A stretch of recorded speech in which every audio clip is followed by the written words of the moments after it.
শুভ সকাল। কেমন আছো সবাই? আশা করি সবাই সুস্থ আছো, ভালো আছো। এবিপি ফ্যামিলিতে তোমাদের সবাইকে অনেক অনেক স্বাগত, অনেক ভালোবাসা। আজকে সকালটা শুরু করলাম তোমাদের দাদাভাইয়ের সাথে গল্প করে। আসলে প্রতিদিন আমরা কিন্তু চা খাই না, তো এখন বেশ কয়েকটা দিন ধরে তোমাদের দাদাভাই বলছে একটু তো চাও করতে পারো সকাল সকাল। তো আমি বললাম যে তুমি তো কখনো খাও না, তাই করা হয় না, চলো তাহলে এবার থেকে করব। তো মাম্মামকে যখন 6:50 স্কুলে দিয়ে তারপর আসে, তারপর কিন্তু আমি চা নিয়ে তারপর তোমাদের দাদাভাইয়ের সাথে একসাথে বসে গল্প করতে করতে চা খাই আর কথা বলি। তো যাই হোক, এখন দুজনা খুব ব্যস্ত, মানে গভীর একটা আলোচনা চলছে। তো কী আলোচনা এই মুহূর্তে সত্যি কথা বলতে ভুলেই গেছি। তো যাই হোক, খুব মন দিয়ে দুজনা মিলে গল্প করলাম। আর সকালটা যদি এইভাবে একসাথে পথ চলা শুরু করা যায়, সারাটা দিন বেশ ভালোই যায়। প্রথমে তো তোমাদের দাদাভাই বুঝতেই পারেনি যে আমার ভিডিও হচ্ছে, তো পরে যখন দেখলো যে কী ব্যাপার, এটা কী, আমি বললাম এটা কাজ, আমার কাজ যেটা সেটা তো হবেই বলো। তো বলছে আচ্ছা আচ্ছা। তো যাই হোক, তোমাদের দাদা ভাইয়ের সাথে কথা বলতে গল্প করতে সময় কাটাতে আমার কিন্তু বেশ ভালো লাগে। আর তোমরাও নিশ্চয়ই তোমাদের হাজব্যান্ডের সাথে, মানে তোমাদের বরেদের সাথে গল্প করতে পছন্দ করো। তো যাই হোক, কমেন্টে কিন্তু জানাবে অবশ্যই, ঠিক আছে? তো চলো এবার ঘরের কাজ করা যাক। এইদিকে দেখো চলে এসেছি ঘরের কাজ করতে। সকালের জলখাবারটা মাম্মামকে কোনো রকম করে দিই, তারপর কিন্তু আমাদের জল খাওয়া শুরু হয়। তো আজকে না খুব ইচ্ছে করছিল যে একটু ভেন্ডির তরকারি করব, ভেন্ডি আলু একটু মাখা মাখা হবে। তো মাখা মাখাটা তো হলো না, যাই হোক একটু ঝোল ঝোল হয়ে গেছে, কোনো ব্যাপার না, তবুও কিন্তু আমার বেশ ভালো লাগে। নুন হলুদ কাঁচা লঙ্কা একটু ধনে জিরের গুঁড়ো, ব্যাস আর কিচ্ছু না। কখনো কখনো ধনে জিরের গুঁড়ো না দিলেও চলে, তো আজকে কিন্তু ধনে জিরের গুঁড়ো দিইনি। তো যাই হোক, আমি রুটি করলাম। তারপরে দেখো এখানে আমার ভাসুরের ছেলেটা এসছে। ও এসে ও ক্যামেরা দেখে খুব হাসি, খুব আনন্দ। তো আমি বলছি গুড মর্নিং বল সবাইকে, কিছুতেই বলবে না, এত লজ্জা পাচ্ছিল। যাই হোক, লাস্টে বললো সবাইকে গুড মর্নিং, আর হাইও করে দিল তোমাদেরকে। আমি তো দেখিয়েই দেবো, তুই দেখে নিও। আমি দেখাবোই দেখাবো। শুনছো? তাহলে একটু কলা আর একটু পানি, একটা পান নিয়ে আসবে, ঠিক আছে? আমি হলাম নিমগের টেকনিক। 11টার মধ্যে চলে আসতে পারবে না? খেতে দাও তবে তো আসতে পারবো। খাওয়ার তো হয়ে গেছে, একটু বেড়ে দেবো। সবজি ভাজা করতে হবে? হ্যাঁ, আজকে করতে হবে, একদম হয়ে যাবে আজকে। আজকে যা আছে কাটিয়ে গুছিয়ে তুমি দাও না, একটু বানিয়ে জায়গাটা কোথায় বানিয়ে দেবো? আমি এখানে বানিয়ে দেবো, এখানে বানিয়ে রেখে দেবো। বানিয়ে রেখে দাও। আজকে অক্ষয় তৃতীয়া, তো সেই জন্য আমার ঘরে গণেশ আছে। তো গণেশকে একটু আমি পুজো দেবো, ওকে একটু লাড্ডু দিয়ে পুজো দেবো আর ঘট বসাবো। সেই জন্য তোমাদের দাদাভাইকে বললাম একটু পান, একটু কলা আর লাড্ডু আনতে। তো এইদিকে তোমাদের দাদাভাই দেখো চিন কাগজ খুঁজছে, তার কারণ দোকানের জন্য মুড়ি ভেজে এনেছিল। সেই দিন তোমাদেরকে দেখানো হয়নি, যাই হোক ওই ভিডিওটা আমি দেখাবো। আসলে এটা কিন্তু আমরা বাড়িতেই বানাই, তো এই বাড়িতেই মানে মুড়ির ব্যবস্থা করে নিই, তারপর দোকানে নিয়ে মুড়িটা ভাজিয়ে নিয়ে আসি বাড়ির চাল দিয়ে। তো যাই হোক, এখন একটা প্যাকেটের ভরলাম, ওইদিকে আবার নিচ থেকে আমাকে কেউ ডাকছে, ভাবলাম কোনো কাস্টমার বোধহয় এলো। তারপরে গিয়ে দেখছি না, ইলেকট্রিক দাদা এসছে, নিচের ফ্যানটা নিয়ে গেছিলো যে, সেই ফ্যানটা আবার লাগাতে এসছে। তো সেই কারণে তোমাদের দাদাভাইকে আবার ডাকলাম, আমি ডেকে নিচে পাঠালাম আর আমি চলে এলাম ওপরে। এইদিকে মেয়ে দেখো স্কুল থেকে এসে নানান গল্প আমার কাছে আর ঠাম্মির কাছে, কত যে ওর গল্প জমে থাকে, স্কুলের সব কিছু এসে বলবে, তারপর ওর শান্তি। তো যাই হোক, ওদের কথা শুনতেও ভালো লাগে, বাচ্চাদের কথা, বাচ্চা বাচ্চা সত্যি কখনো কখনো হাসিও পেয়ে যায়। তো আমি আর আমার শাশুড়ি মা দুজনা মিলে খুব মন দিয়ে আর কি ওর গল্প শুনছি, আর ও খুব মজা করে বলছে। এখন আবার কিন্তু পুরো স্কুল হয় না, হাফ ডে হয়, মানে 11টায় স্কুলটা ছুটি হয়ে যায়। এত গরম, তো প্রত্যেকটা সরকারি স্কুলই তাই করে দিয়েছে। তো যাই হোক, ওর আবার এইদিকে নতুন আই কার্ড পেয়েছে, সেটা খুব আনন্দ দেখাচ্ছে, মা দেখো নতুন আই কার্ড পেয়েছি। তো তারপরে ও এখন মোজা সোজা খুলে নিল, খুলে তারপরে ও নিজে ফ্রেশ হয়ে যাবে। ওইদিকে মাও উঠে গেল, ওর গল্প বলা শেষ হয়ে গেছে। এবার আমি দেখো স্নান করে ছাদে চলে এসেছি, জামা কাপড়গুলো একটু মেলতে। কিছু কিছু নাইটি ছিল, আমি একটু কেচে দিলাম।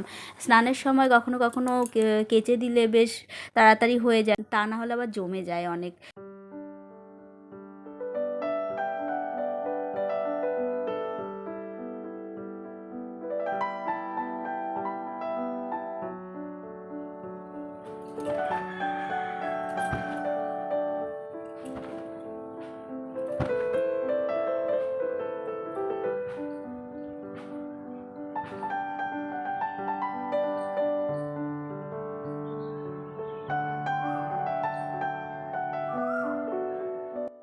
আজকে যেহেতু অক্ষয় তৃতীয়া, তো সেই কারণে আমি আমার গণেশকে এই প্রথমবার পঞ্চামৃত দিয়ে স্নান করাবো। আর সাথে আমি আমার গোপালকেও নিয়ে নিয়েছি, শিব ঠাকুরকেও নেওয়ার মানে কথা একদম মনে ছিল না, হলে একসাথে তিনজনাকে আমার পঞ্চামৃত দিয়ে স্নান করানো হয়ে যেত। আর এইদিকে মেয়ে দেখো, যতবারই আমার স্পেশাল কোনো দিন আসে পঞ্চামৃত দিয়ে স্নান করাই, তো সেই সময় মেয়ে পুজোতে ভাগ বসায়। তো সেই জন্য মেয়েকে আগে থেকেই বললাম, তুই যদি পঞ্চামৃত দিয়ে স্নান করাস তাহলে তাড়াতাড়ি করে নিজে স্নান করে নে। তো ও তাড়াতাড়ি করে স্নান করে নিয়েছে, ব্যাস এবার গপুকে আর গণেশকে শুরু করে দিল ও পঞ্চামৃত দিয়ে স্নান করানো। আর দেখো গণেশকে কেমন ঘষে ঘষে নিচ্ছে, ওকে একদম আজকেই ফর্সা করে দেবে।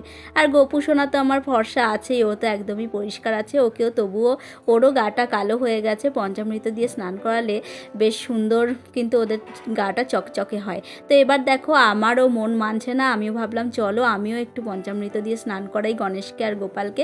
তো আমিও এদিক থেকে ক্যামেরা ধরছি এক হাতে, আর এক হাতে গোপালকে আর গণেশকে পঞ্চামৃত দিয়ে স্নান করিয়ে গণেশের গাটা একটু ভালো করে ডলে দিচ্ছি। তো মেয়ে আর মা মিলে দুজনা মিলে গণেশকে আর গোপালকে আজকে একদম সাদা করে দেবো দেখো। তো যাই হোক, অনেক দিনের গণেশ আমার, তো এটা আমার ভাসুরের গণেশ ঠাকুর, ভাসুর প্রতিষ্ঠা করেছিল। তো যাই হোক, ওটা এখন আমিই পুজো দিচ্ছি। ব্যাস আমার গণেশের স্নান প্রায় কমপ্লিট হয়ে গেছে। আর এখানে দেখো গণেশকে এবার জামা পরাবো।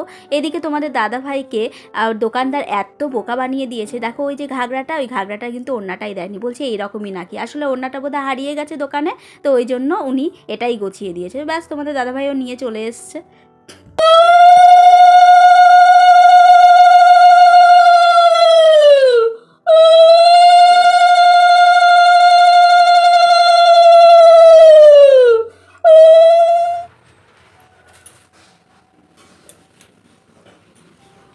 মেয়ের পুজো দেওয়া কমপ্লিট হয়ে গেছে, এবার আমি চলে এসেছি হনুমান চালিসা পড়তে। রেগুলারই পড়ি, তো কখনো কখনো এক দুবার হয়তো এক দুদিন বাদ যায়, কিন্তু আমি রেগুলারই হনুমান চালিসা পড়ার চেষ্টা করি। সত্যি কথা বলতে আমি আগে ভীষণ ভূতের ভয় পেতাম, তো হনুমান চালিসা পড়ার পর থেকে আমি কিন্তু অনেকটা ভূতের ভয় থেকে উদ্ধার পেয়েছি। তো এই দিকে দেখো আমি সকাল থেকে না খেয়েছিলাম, উপোস ছিলাম, প্রায় বেজে গেল একটা।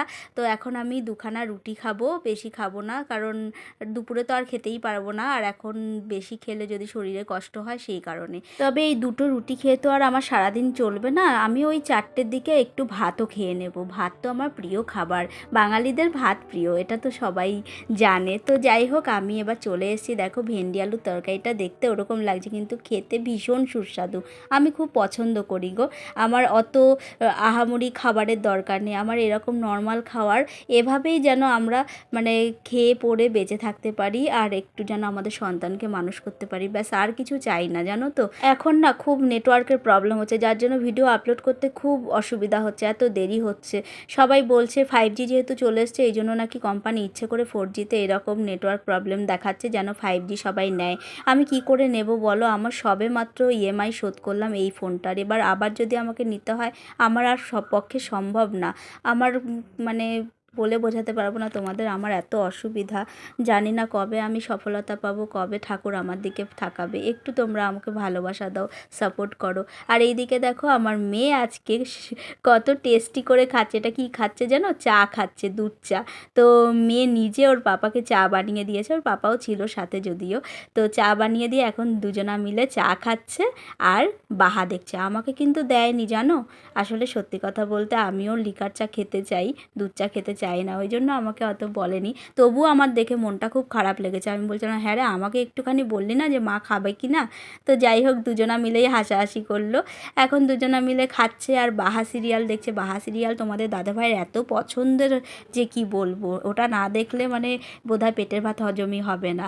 তো তারপর ওরাও চলে গেল টিউশন, আর তোমাদের দাদাভাই চলে গেল দোকানে, আর আমি চলে আসলাম আমার কাস্টমারের বাড়িতে। তো বন্ধুরা, সেই সকালবেলা উঠি মেয়েকে স্কুলে টিফিন করে দেওয়া, প্লাস সংসারের কাজ সামলে, সংসারের সব রান্না সব কিছু যাবতীয়, আমার তো আর কাজের লোক নেই যে আমার ঘর মোছা বাসন মাজা সব করে দেবে, সব কিছু সামলে ভিডিও করা এত কষ্টকর যে তোমাদের বলে বোঝাতে পারবো না। কিন্তু তবুও একটু আমি আশার আলো দেখার জন্য আমি এই এত কষ্টটা করছি, যেন আমি আমার ব্যবসাটাকে যেন আমি বড় করতে পারি। আমার ব্যবসার পুঁজি জানো তো দিন দিন শেষ হয়ে যাচ্ছে, তার কারণ আমি লোন তুলেছিলাম ব্যবসার জন্যেই, যেহেতু ধারের ব্যবসা বুঝতেই পারছো কিছুতেই টাকা চোখে দেখা যায় না। তো বন্ধুরা আমার দিন দিন পুঁজি শেষ হয়ে যাচ্ছে, ওই জন্য আমি খুব চিন্তায় আছি।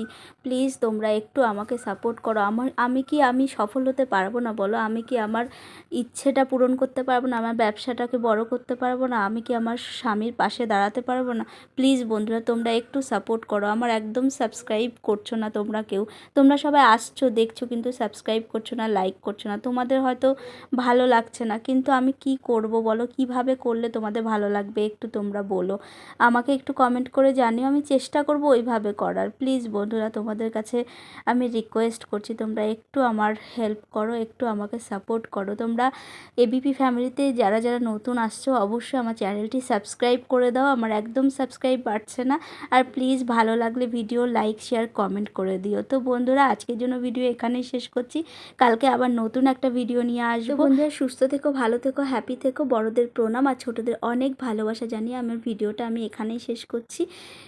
টাটা।